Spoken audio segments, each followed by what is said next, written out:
Welcome to Not Your Ordinary Parts, a podcast where we talk about hard things associated with the human experience with the goal of increasing awareness, growth, and healing. You may hear information from professionally licensed therapists, life coaches, healers, doctors, etc. This information is not medical advice or therapy, and it's not meant to replace actual therapy or instructions given by a doctor or personal therapist. I'm your host, Jalan Johnson. My guest today is Fatimah Finney. Fatimah is a compassionate, deeply insightful, and skilled licensed mental health counselor who specializes in the internal family systems therapy model, as well as being a DEI practitioner. As a trainer at the IFS Institute and the associate director of IFS programs at the Center for Mindfulness and Compassion at Cambridge Health Alliance, Fatimah helps clients connect with their true selves, enabling them to lead more peaceful, centered, and empowered lives. Prior to her counseling and consulting practice, Fatimah spent the majority of her career providing in-home therapy to children, adolescents, and adults while she served in clinical leadership roles. As a director of an outpatient mental health clinic, she cultivated a strong commitment to helping therapists increase their cultural competence and clinical fluency with diverse populations. As a proud Black Muslim woman, Fatimah blends her faith's teachings of peace, self-awareness, and inner growth with the transformative power of IFS, guiding individuals toward healing their inner wounds and fostering harmony within their internal worlds. Her approach is both spiritual and therapeutic, addressing the unique experiences of Black and marginalized communities while creating a sacred space where each person's story is honored and deeply understood.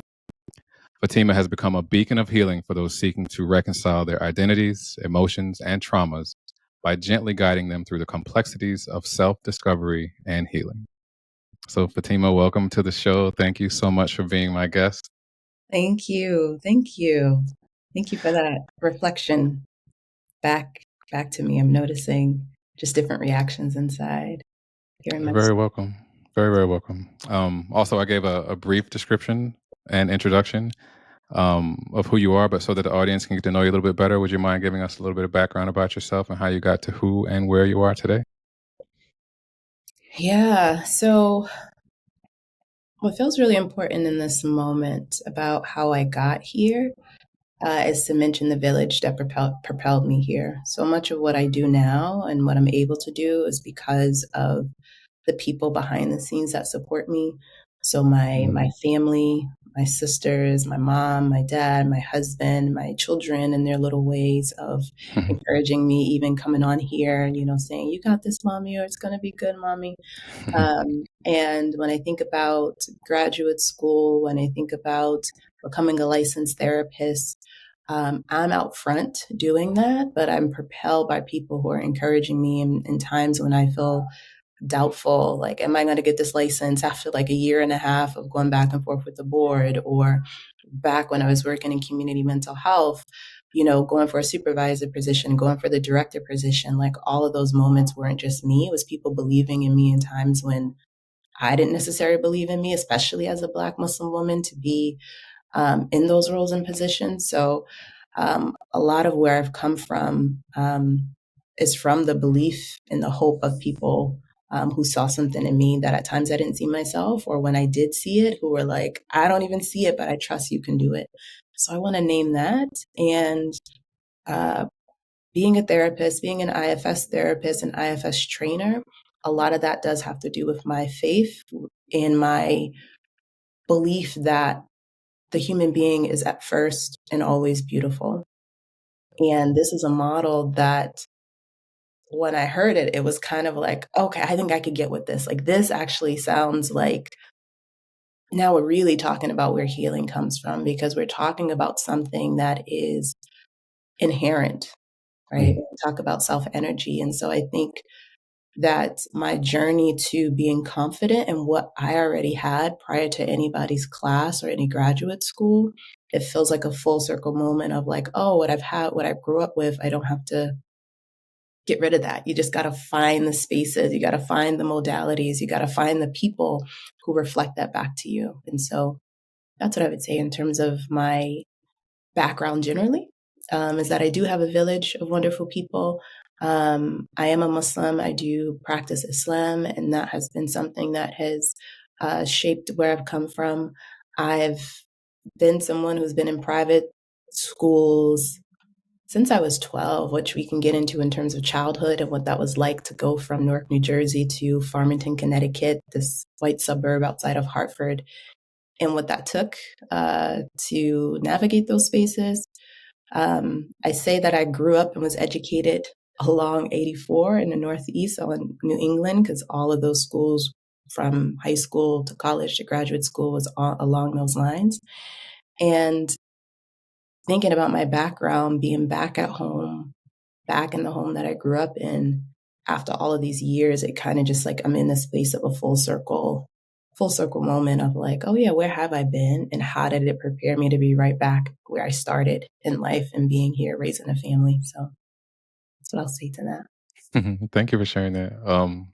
I think it's so important to have community and to have people supporting you and recognizing that there is something inherently beautiful or powerful within you that you may not be able to recognize in moments when, you need to see it. And having that encouragement can make a huge difference. Really, really huge difference. So thank you for sharing that. Absolutely.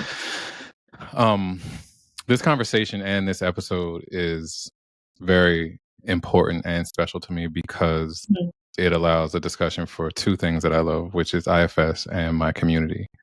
And when we first spoke about what we wanted to accomplish with this conversation, it was to make an effort to pave some new roads using IFS that would allow for tools and resources for a community to get to know their parts, gain their parts' trust, and develop emotional safety internally and relationally to allow the burdens that we're carrying to be seen from a different lens. And I think that is a heavy topic to try and tackle, but I also feel very confident that we can do it. And before we get into that conversation, I wanted to spend a little bit more time focused on you to allow for there to be a deeper understanding of who you are and how you developed into this person and also such a skilled clinician. So the first question I wanted to ask is, can you take us back to your early life and share some of the experiences that influenced or guided you toward this path of healing? Yeah, so I'm the youngest in the family. I have two older sisters and an older brother. And I think from that vantage point, like you can see a lot of people's behaviors. You can see like what your siblings get in trouble for, but that maybe you kind of get a pass on. And I was curious about like, why do people do what they do, right? Why, like parents, like if they, essentially do as I say, not as I do. Like I was like, well, what is that? Like what's the rule? And I was someone who was like, okay, I can follow rules, but what are they? And when the rules changed or shifted, it was like, what is that? And by the time that I got out of when I was going to college, I knew I wanted to study. Like I wanted to understand like why people did what they did. It was very clear. Like I want to understand why. What's our behavior? Where does that come from? Because it doesn't always match up into these clear little lines the way I think I wanted it to. And so I studied psychology and neuroscience in college. And so it was that curiosity about behavior. But then I had mental health in my home. My brother, when I was about 5, he was diagnosed with schizophrenia. So a severe and persistent mental illness, which we didn't know at the time that that's what this was going to be. And that was really profound because there was sort of this predictability that can feel safe, but that showed me that, things can change and they can change rapidly. And there's nothing you can do about it, right? Even as I saw my mom trying to understand my brother, and I remember him in conversations as this thing was unfolding would tell her, like, I could sense that he didn't know what was going on, but like there was this frantic sense of like, what is happening? So I think seeing that transition happen definitely put like, I want to know about mental health generally, but even specifically, there was this thing of like, well, maybe if I could study this, I can go figure it out in terms of how to help my brother. And so I think that I didn't know how it was going to turn out. Like I went to study medicine and to become a doctor. And that's where I thought I was going to be on this path. But I know those things kind of put that curiosity of like, how do we get here? How does behavior change? And as I did a lot of research and worked in labs, I just knew very clearly that I was not meant to be in a lab working with cells and mice, even though it was fascinating me. And I appreciate the people who do that and how we can arrive at some really, important treatments or just understanding. But I was like, I need to be with the people. I need to sit, I need to feel you. And I was like, well, how am I still got these degrees. So what can I do that allows me to bring this psychology, this neuroscience, and not feel like I wasted my money in college and I'm not using it? And so I met someone I did a seminar on therapy in my senior year. And I was like, how did I not know about this thing? Right. Then with the mental health in my family, like this idea of therapy was not something that I came into my awareness. It was like you go to a doctor, you get treatment, you get medicine, but this idea of a space where you can be, when it's good, you can be seen, heard, and valued. I was like, oh, I became aware of ways in which I needed that and didn't know it was something that was available.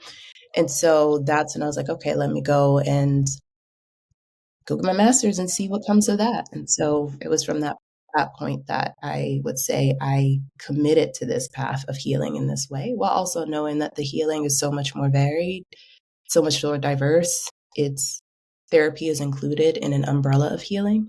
And this is where I find myself now. So as you were speaking, I heard a few things, but I pinpointed one thing that I wanted to circle back to, and that is, do you think that your brother was the main reason? And also, how is he doing now? He definitely is like a large portion of it, because he's like the very present, very personal reality of what mental health can do with lack of mental health can do to somebody, a mental health illness coming on. So I have that. There was this sense of like, oh, maybe we can fix it. Like maybe there's a way where it can happen. And so I think also I was always, having gone to private schools earlier, like going to this independent, all girls boarding school, like being the youngest and having that experience, the idea of what I could do, compared to what my sisters could do. Like I would have phrases from like my mom, like, "Oh, well, you're getting the good science. You're doing all these AP things. Like you can be the doctor, or you could be my doctor." She would say, like, you could be my doctor." Like the pressure of that, because there was no more kids after me, right? Like that, I think was like, I have to do something. And then also not knowing a lot of doctors in the community that like us, it was that sense that also fueled it of like, you got to do something that you can bring back to the community and help people. And then of course, a portion is for me. Yeah. Healing myself is that idea of like research is me search, right? I'm like, what is it that I needed? What do I think like, or I didn't get it, but I want to make sure other people get it. Right. And so I think that also played a part in why I wanted to choose this path of healing, or at least try to understand how do people behave, because then I can help people maybe change it if they haven't been able to. Myself, my parents, people who I care about. Research is me search is definitely getting stolen, and I'm probably going to try and copyright it. Oh, good. I heard it somewhere else. I've never heard that before. I love that though. Yeah. Also, how's your brother now? He's good. He's still in the hospital. So for most of his life, he's been at the care of in long-term facilities, and so we still go visit him as much as we can. So he's well enough, and there's also this sense of like, I wonder if my brother wasn't a Black man, given the course of treatment that he's gotten, would it have been better? right? I wonder, like, knowing what I know now, like if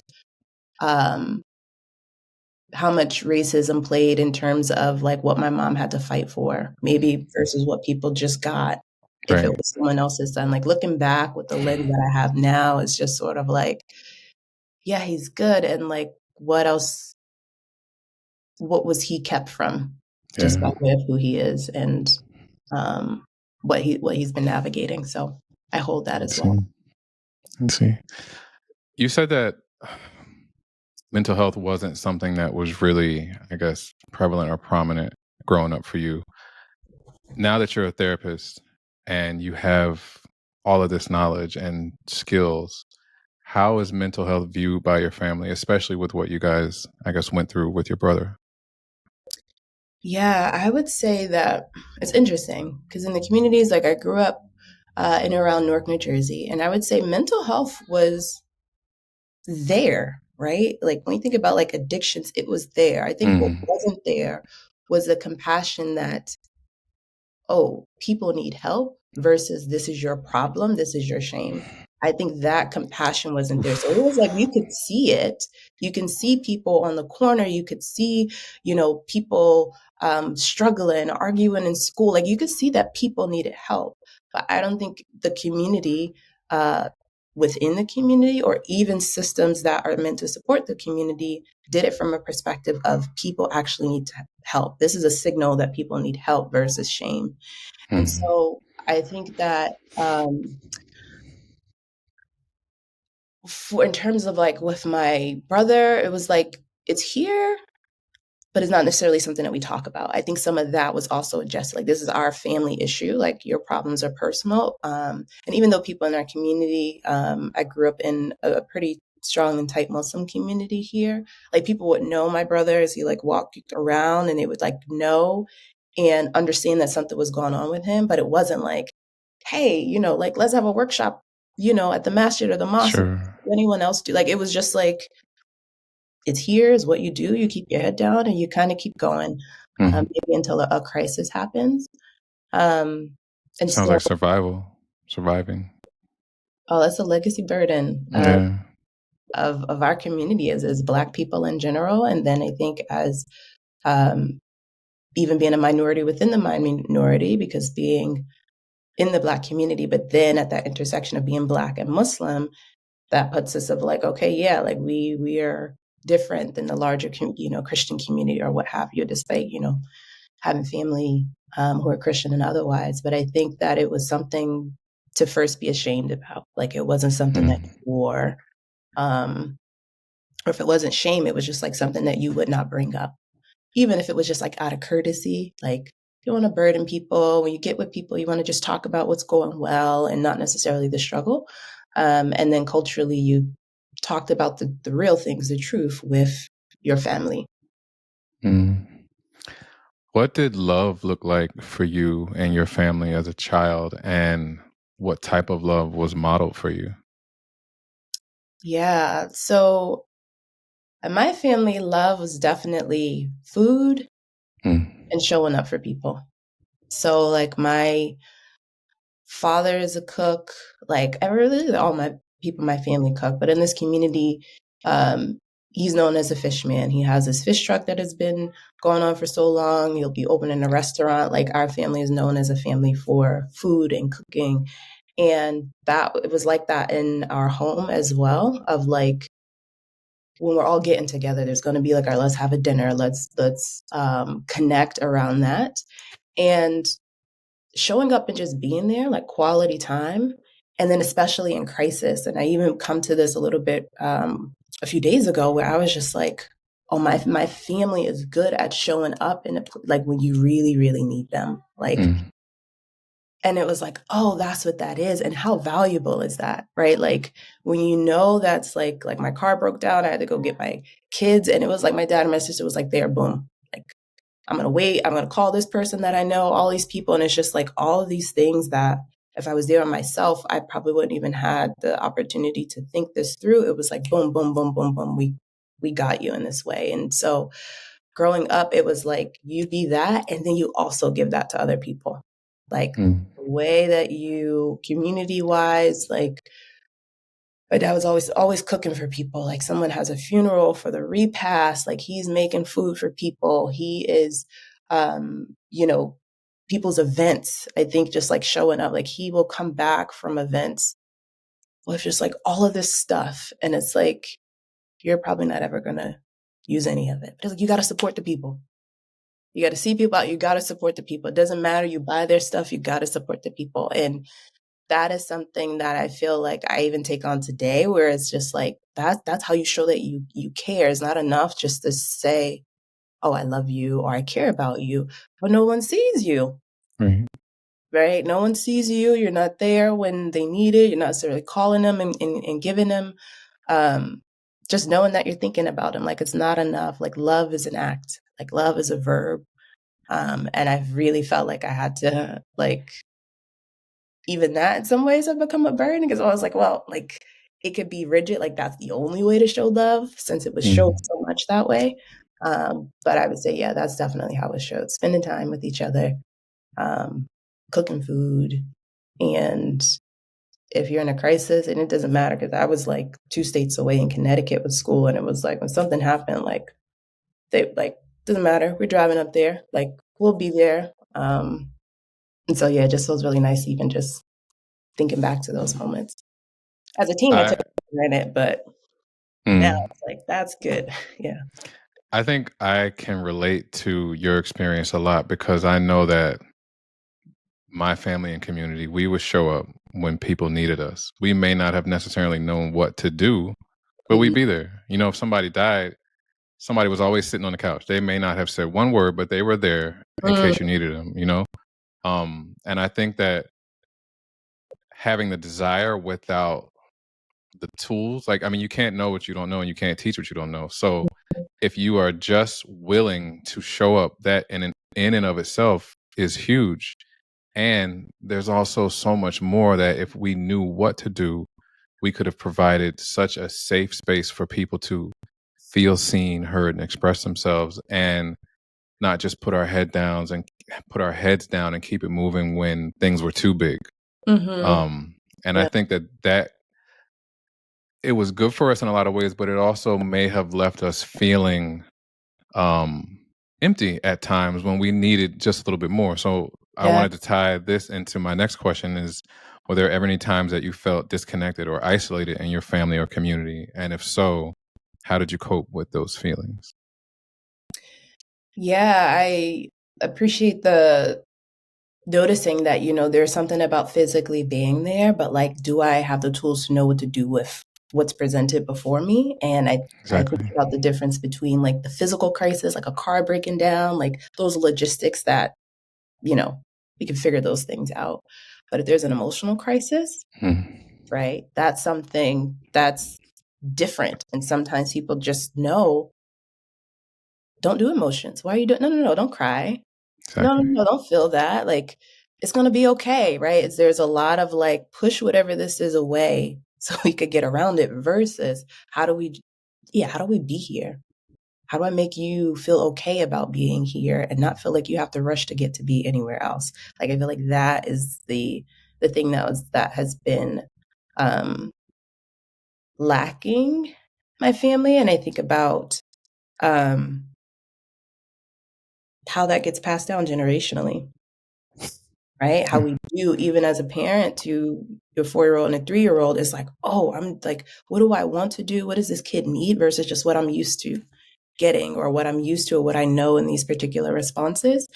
And so when I think about the times that I felt disconnected or isolated in the community, what stands out the most to me is certainly, so I mentioned how when I was 12, I went off to high school. It was a private, predominantly white boarding school in a suburb of Connecticut. Being a Black Muslim girl coming from Newark, like there were worlds of difference. And I think going to the school for those 4 years, there was this, like, who am I? Right? Because I grew up in this space, and I was in the space of trying to reconcile like who I've been and what I've known with what I was learning now, what I was being exposed to there, in the person that I was becoming. And so I know I felt isolation around, like,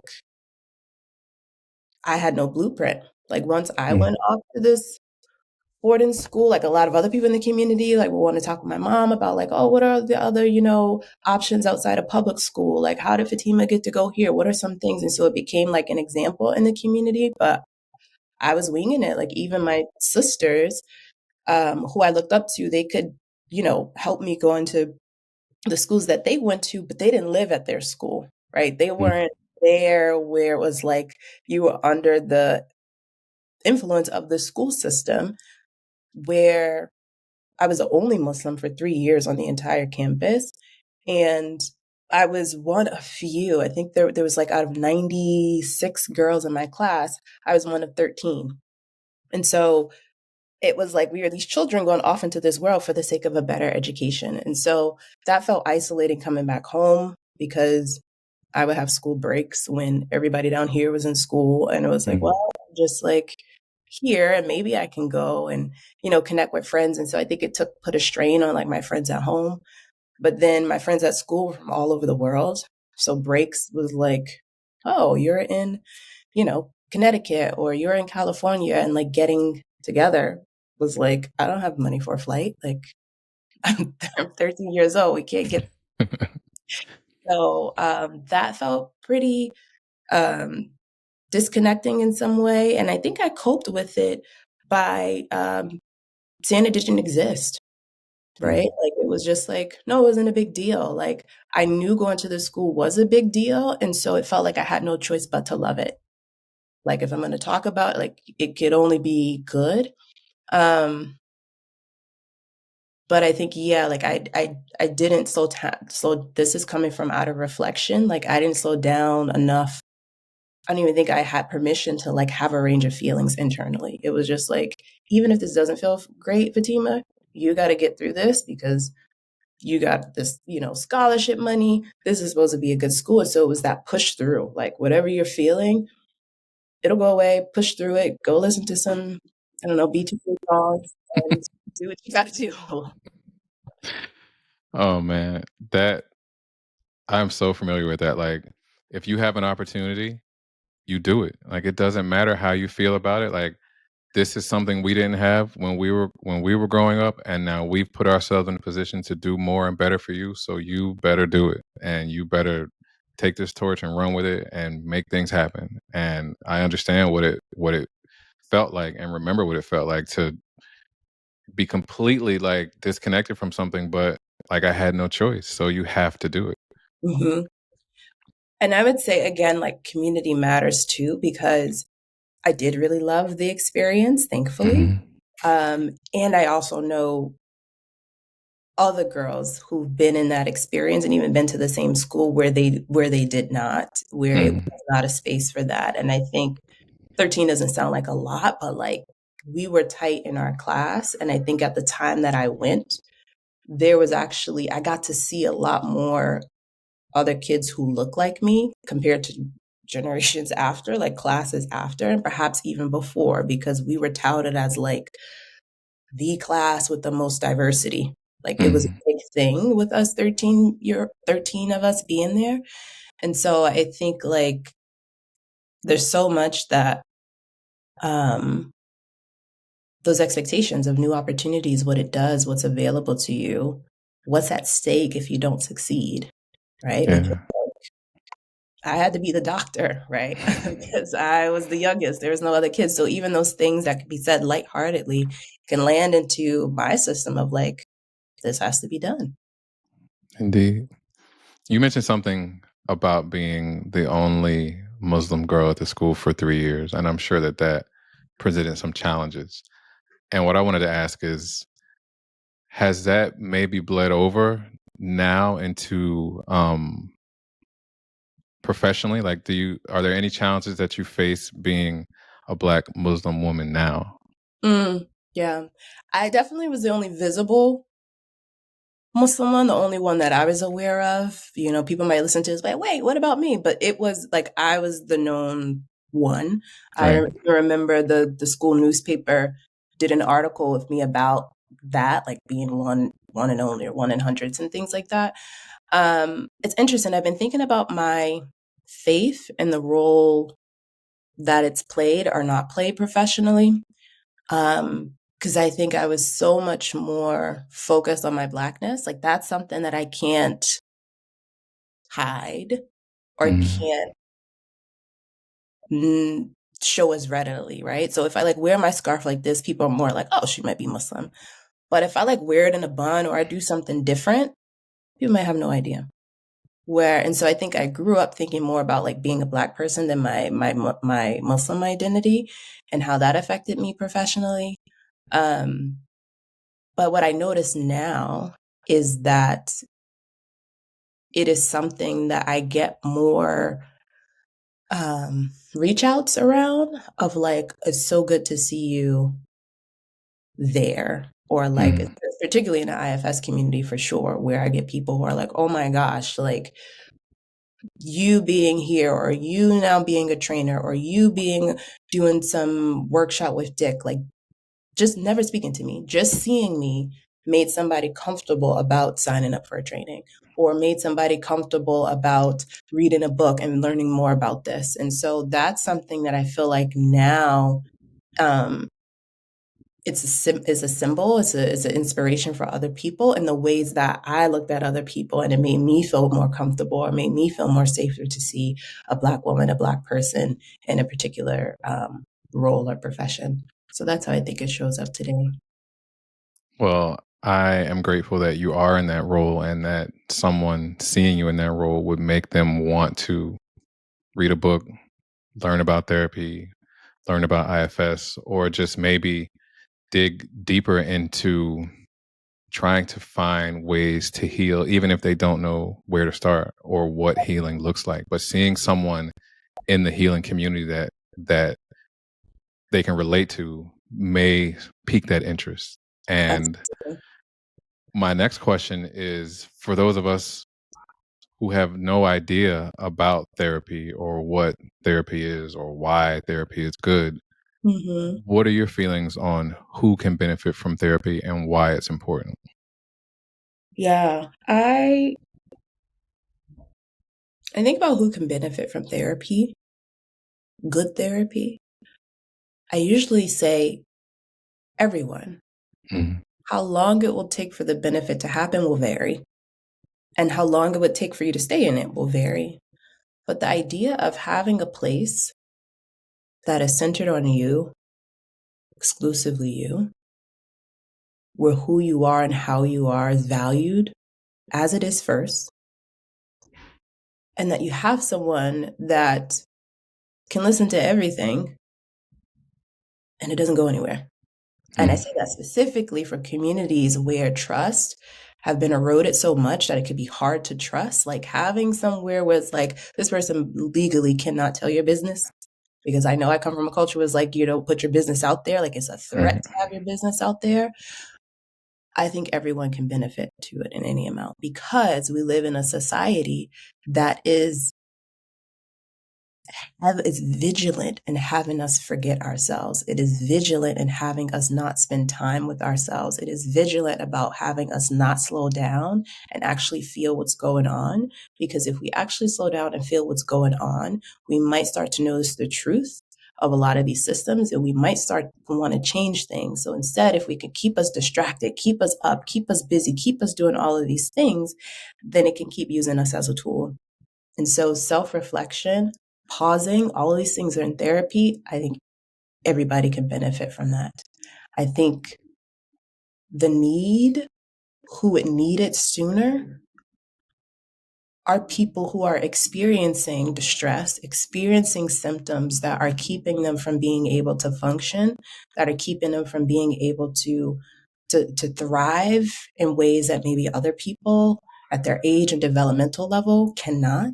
So I would say, even though everybody can benefit from it, there is a group that may need it sooner because they aren't able to live the lives that they want in the way that they want, or because their behavior or lack of behavior is causing harm to other people. I would say everybody can get this, but let's bring this group of people down to the front first. Let's emphasize that. Take on the church. To the mosque. To the masjid. That was so good. Oh my goodness. I was Yeah. getting goosebumps listening to you. Thank you for that explanation and the way you explained it. Okay, so since we're talking about therapy, and Yeah. since we both have a love for the IFS therapy model, Hmm. if you had to explain IFS to someone who's never heard of it, how would you explain it in a way that would be easily understandable? Yeah. So what I'd say is that IFS is an invitation for you to feel into what is truly happening for you without judgment, without shoulds, without a preconceived notion of how you should be. How do we feel into what is as it is and be with that? Because there is untapped wisdom about your life, your purpose, what you want to do that you don't have access to because of all of these barriers that have been built up against it. This is an opportunity to be able to reclaim what's already yours. It is about how to go and get what's already here and which isn't something that anyone has to give you. And when I'm thinking specifically about Black people in the United States, there has been so much marketing, so much effort into getting us to believe that what we need, our worth, is outside of us. That it's in the hands, it's in the opinions of people in power, specifically white people. And IFS says no. Never has been the truth, never will be the truth. There is something that's within you that no man can touch, no system can touch. And it is getting back to that truth that has been covered up with all of this other stuff. And that is what I invite people into when they come and do therapy with me. And knowing that that's hard to believe, Mhm. that there's like, it feels like fantasy. It feels like, naivete. How could you believe that? Look at this world. Look at how Black people are treated. And I'm like, yes, I know. Absolutely. And it is still true. And it is imperative for us to reclaim that because that is how we get free. If we are still trying to get handouts from people who have this belief that we are less than who we are, than who God created us to be, then we've already lost. And this is one model, one form of healing that gets back at that. How do you reclaim what's been your birthright? God gave you that. You came into this world with that and you will leave with it. What you're working on is how do you get access to it so that's what's leading you, not the insecurities, not the self-doubt, not the imposter syndrome, not all that stuff that was taught to you. How do you lead with what was given to you and what no man and no system can take away? I don't know how simple that was, but that's what I'd say. Do you have any sessions available today? That was so good. Oh my goodness. Thank you for that, Fatima. Another part of IFS is built on the idea of exploring and healing different parts of ourselves. Mhm. Um, how do you explain the concept of parts, and how do you integrate parts and the unique challenges and cultural experiences of the Black community in helping people understand their parts? Yeah, the way I usually talk about parts, really people come in already talking about the range of their feelings about a given situation. And so what I like to think about and offer to people is that we are beautifully complex and multiplicitous. There's a lot going on as they should be. That's not a fluke. That does not make you crazy. That just is. That is the human experience. And the the effort to try to be other than what you're not, that energy we can use to actually feel into what is happening here, what's mine versus what isn't mine, and actually begin to explore some of that, right? So, okay, there is this part of you that really wants to go to law school. And then there's another part of you that would rather not have to put yourself through the grueling experience of taking exams or even being in an institution that you feel goes against your values, but it's the one that you got a scholarship to. And then I hear that there's something else that really would rather not be doing anything on this kind of academic ladder, because what you really wanted to do was to study dance, but you were taught that that's not really a viable career. And then I hear another part that's just tired of it all, tired of even the discourse that's constantly happening about what you're going to do for your life, how you're going to set yourself up. Is that all true? Oftentimes it's yes. And you can fill in a blank with the range of different things that people feel. And when it comes to the Black community, I'm like, we have not been able to just be as we are. Even when we talk about our own experience as a group, like we have to be monolithic. And it's like, how do we bring in the range, right? How do we get to be the diverse, complex beings that we are versus always feeling like we have to fall in line to something that is more palatable, something that's more digestible for another group? This is like, no, you have these different experiences and you get to have those. Let's work with the ones that, at least in the way it's operating now, is not getting the result or the reaction or the life that you want, and let's try to understand why that is. Thank you for that.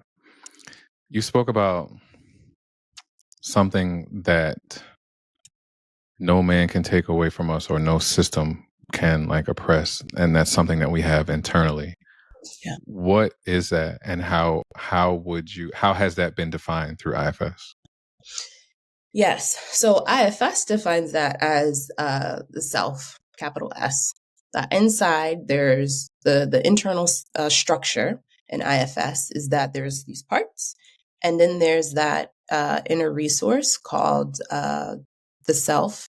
That when we're relating to our parts from that place, from that self-led place, that it has a way of transforming our experience compared to when our parts are leading, right? So if I hear a lot of people talking about imposter syndrome, right? So there's this part that is feeling insecure, that I don't belong in a certain place. If that part is leading me, how I engage with this podcast, how I engage when people ask me questions, how I train is going to be a different energy. It's going to be more anxious. It's going to be more uncertain. It's going to be unnecessary apologetic for things, right? It's just not going to be steady compared to when I'm leading from a place of confidence, of courage, of compassion. These C's that I'm mentioning are words that are used to kind of begin to, I would say, they're doorways into like the self energy, about knowing that this is something that it goes beyond 8 C's, right? And so when I think about the spiritual aspects of the model, this inner resource that I talked about, this is something that's God given, right? Now I'm getting into the spiritual aspects, like the spiritual dimensions of a human being, which often gets completely ignored. There's been waves, there's been centuries of thoughts and philosophies to really do a number on getting us to believe we are just brain and body. But this model and many other transpersonal models, I think, is a reclaiming how do we kind of get back to what has been known for millennia, right? That we are more. There's the soul, there is the spirit world, there is the unseen, and that is valid just as much as the seen world is. And many people don't believe that. Whatever is not evidence-based, research, measurable, like that is the thing that matters more than anything. And yet, across so many cultures, across personal experience, when people sit and they get still, they know in their hearts that that's not true. That cannot be all of what is. There's too much that's unexplained by science. And at some point, even science has to submit to the truth of, or at least, have the humility to recognize its own limitations. And so IFS, I think, allows us to connect with what that is and lead with that, which could be a lot of work. Like I noticed as I'm describing this, like this can take time. Like if we think about being buried, right? Like we're excavating when we're doing this work. We are like digging. You are moving layers upon layers upon layers of dirt and darkness that have kept people from this. Sometimes it's of your own lifetime, but then sometimes it's intergenerational, right? Some of this stuff, like overworking, right? I see that in myself. I see that in my dad. Probably was with his dad as well too. Like we can see that, and it's like, oh, and there's a way of healing that too, which I love so much. Like it doesn't just have to be this individualistic thing. I go get my healing and my healing is for me. And even when I think about the Black community as being very communal, either inherently or by necessity, it's like, yeah, when I go and I get something, I'm looking back about who I could bring along with me, right? Or if I go and get it, I'm going to bring it back to the people. So that whole piece of like, if I got this healing right now in 2024, the fact that there is this legacy burden component of like, oh, I can offer something to my grandmother who's no longer living in this realm. But we know that it's not just this realm that's here. And so that healing can still happen in that way. And so that feels really encouraging, I think, especially from the people whose generations have been on the receiving end of trying to be wiped out. But we still. You mentioned something that this work can be difficult, and it's also oftentimes like excavation. And when I think about how IFS describes these parts and the burdens that they carry, for lack of a better term, I think about excavating. And when you start therapy, you're digging. And as you get to a burden, you may now have to take a brush and start to gently brush the dirt off of it so that you can see what it is, because it may be so fragile. And you have to be so gentle with it in order to understand what it is and allow for that space for that burden to be seen, heard, witnessed, and then healed and discharged. How do you go about allowing your clients to see and understand what legacy burdens are and help them get past them? Yeah, I love that part about like there's these burdens where you have to kind of slow down and be gentle with it. And gentleness is something that I feel like many people, many Black people need to reclaim. There's been a harshness towards us, and just like being gentle can sometimes be a threat. And it's pretty common. Like I feel very grateful because when I first learned about IFS, I was very much like, I got to get this to my people and bring it to my clients. And like to be in a place of being a trainer where now I am training other Black therapists, specifically with the group Black Therapists Rock, is just like a full circle moment. And also what I get often is like these qualities of self, like this calm, like this compassion, like that's not our experience. Like that's not my experience. Like I don't have time to be calm. Like where am I going to be calm? And like some of this stuff can feel like a threat. And it's like, I can't do that, right? Like that's for white people.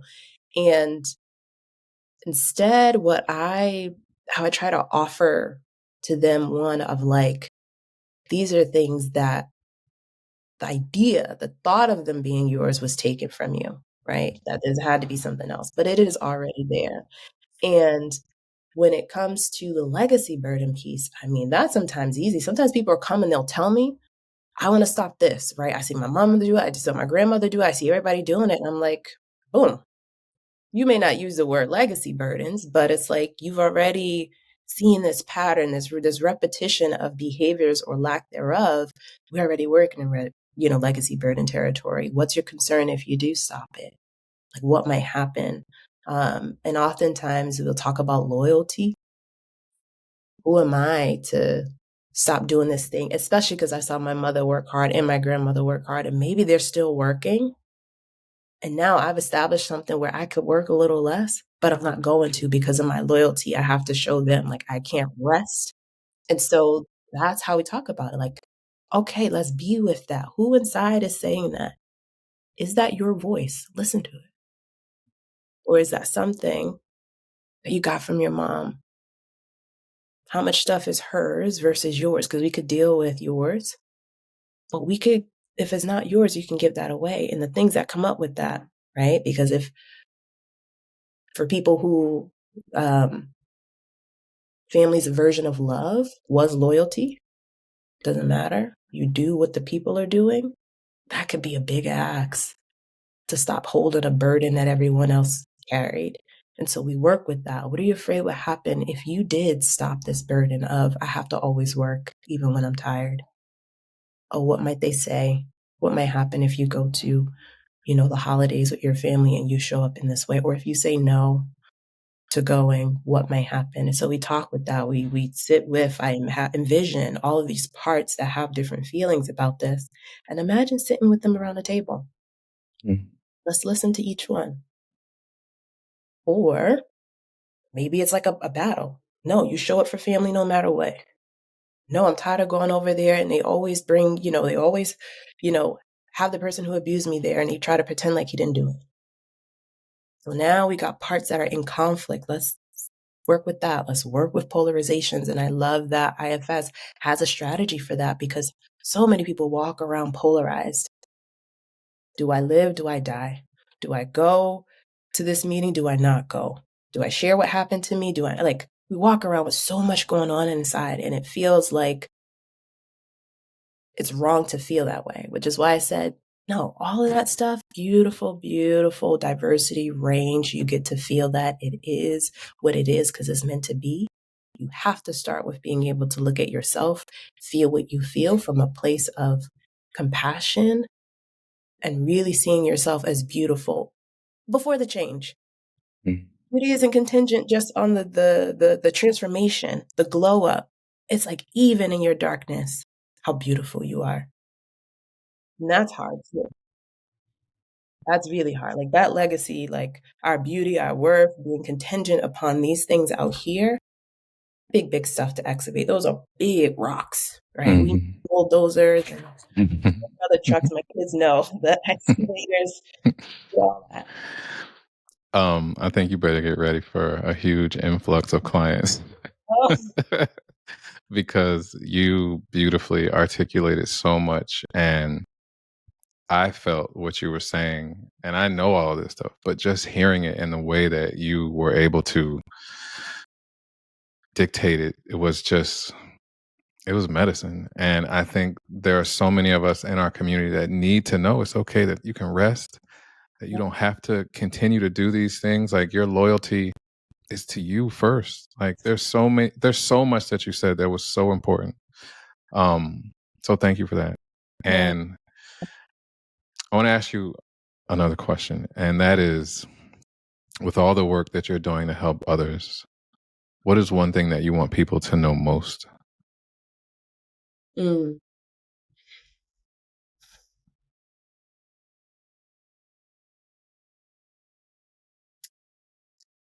Yeah, like I notice even just like this thing of like, oh, I've been prepared for this question, but I'm like, what I wrote in preparation, is that what I'm actually feeling like saying right now? And in this moment, like what I want people to know is that truly, truly, like they are a soul and they're a beautiful soul first and foremost. The most elegant aspect of that, because so much happens and gets wrapped up in this body, these features, that it's hard to believe that there's any beauty there. Because out here, we have all of these standards about what we're supposed to look like, despite how we were created to look. And I would want people to know that one, it doesn't matter what you did or what you said or what you didn't do or you didn't say. There's a way back to goodness. The goodness is there. You don't have to buy it. Doesn't matter how much money you make, it is there. I would also want them to know about the range of rest. Because when you mentioned that, I was like, oh yeah, and so many people come in like, Fatima, I can't rest. Because they're like, rest is a vacation somewhere. Rest is time off. But I'm like, rest is the breath. So you may not have a self-care day. You may not even have money in your pocket. But until you're no longer here, you have your breath. And it's like, how can you just take 10 deep breaths wherever you are? Because that is something for stillness. How can you recognize that part of your healing is being with yourself, being loving to yourself? being kind to yourself, looking at yourself in the mirror and being able to just say, I see you and you're worth seeing. You don't need money for that. You don't even need a therapist for that. But if you can just cultivate a practice of doing that until you believe it, even if you don't believe it when you're first doing it, but until you believe it, even that will move mountains inside of your work. Because how often have you said that to yourself before anyone else said it to you? So those are things that I would just want people to know before you get a therapist, before you spend any money. All of that will help enhance what's already there. And so we got to start with like, what's here? Whose eyes am I seeing myself through? Whose ears what have I been listening to about myself? Is that coming from me? Is that coming from the divine? Is that coming from something else? And I can tell you, it's certainly not coming from the divine. Leave it at that. Thank you so much for that. That was so beautiful. And I feel like it's just a reflection of who you are as a person and who you are as a therapist. And I think that the therapeutic world was given a huge gift when you stepped into it. So thank you for the work that you've done to get here, for the things that you offer, the gifts that you provide to your clients and to the world and to our community. I have one last question for you. If you could use your platform to educate anyone who might be struggling with their mental or emotional health and might be uncertain on how or where to start, what would you say? I would tell people to start by getting a notebook and writing down in this very moment, what are all the things that you love about yourself? And if you can't fill up that page, keep trying until you can. Because again, anything that you do that isn't coming from this place, and even a little bit, right? I'm not saying you have to be so self-loving. We just need a little bit of like, can I get one thing on that page? Can I get two things on that page before anyone tells me it? Because what happens out here, people change. People's opinions change, right? Even in therapeutic relationships, things change. But when you can have a sense in yourself of like, regardless what I've been through, what I've had, I still love my smile. I still love the way that I laugh. Nobody can take that from me. I still appreciate how I like to keep going. I still appreciate that I'm here. I want to say that given the rates of suicide that's always through the roof, right? Maybe you might just say, I'm still breathing. And then say that to yourself every day. While you're brushing your teeth, I'm still breathing.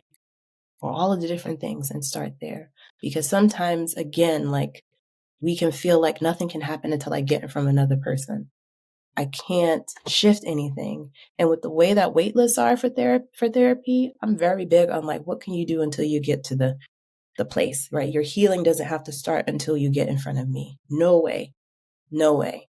And especially if you're looking for a Black therapist, there's just not enough of us to be able to take care of everybody in the community that may want to work with us. So I'm like, what can you do now? You get a pen and paper, you get your phone. What are things you could say you could like about yourself? Get yourself a gratitude list. Get yourself a gripes list. Okay, this is what I like about myself, what I like about my life, but what gripes do I have? What am I a little bit frustrated with? Because you're already working with parts if you want to work with IFS, right? Like what's the anger that you have here? So that when you do get in the therapy seat, you're not like, oh, I don't know. I don't know what I'm doing. I just see on social media, everybody say get a therapist. You're like, no, I've been writing this list that Fatimah said 6 months ago. And like, these are the things that I want to work on. This is what I have to do. Or I tried to do this list that Fatimah said to do, and I still cannot bring a pen to the page. Something in here is blocking that. That is what I would offer for them. And then be kind to yourself. If you're still here and you are Black, round of applause. There has been persistence, years, centuries of trying to wipe you out, and you're still here. So give yourself a round of applause for sure. I feel like if I kept asking you questions, I was going to run out of ways to praise your answer. So I'm glad that was the last one. Yeah, well, I want to offer you praise. Thank you again for this opportunity to connect and for holding me and for offering these questions to reflect on. And I hope that to you and anyone who's listening has found benefit here. And if there's anything that I said that landed in a way that didn't feel useful to you, I want to apologize. And I'm open to knowing about the impact of that. But in my sincerest heart, I hope that this time that you've invested and anyone who's listening invested is something that just opens your heart a little bit more than it was before you started. I don't think anyone would say that it didn't. And if they did, I think there's something that they need to look at and try and understand why, because this was deeply therapeutic and it was medicinal in so many ways. So thank you for your time and for sharing space with me. If somebody wanted to find you online or on social media, where can they find you? I'm on LinkedIn, Fatimah Finney. I'm on Instagram, Fatimah Finney, LMHC. I'm actually on a little social media fast. I'm in a health challenge with my sisters right now, and being off of social media gets me some points, and I want to win. But when I do come back to social media in a couple of weeks, I would love to connect with anyone there. And then my email is my name, fatimah.lmhc@gmail. That'd probably be the quickest way to contact me. Sure. All right. Well, Fatimah, again, thank you so much for this. I'm very grateful for who you are, for what you do, for the way that you do it, for the time that you've invested into yourself and your community. And I just want to say thank you. Thank you. I appreciate it.